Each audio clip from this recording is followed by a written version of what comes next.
How to get LinkedIn Top Voice Badge. So if you want to get LinkedIn Top Voice Badge, then what you need to do is first you just need to open up a browser, any browser that you're comfortable with. And I'll be here with my Chrome browser.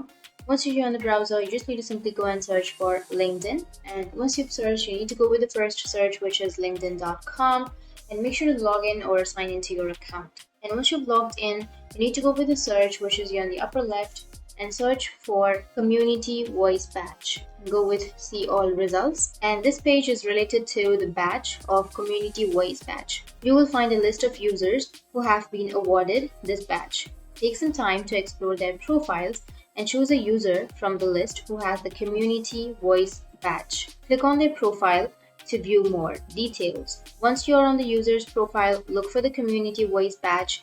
It should be displayed prominently if they have earned it. Scroll through the user's profile to learn more about their background and expertise.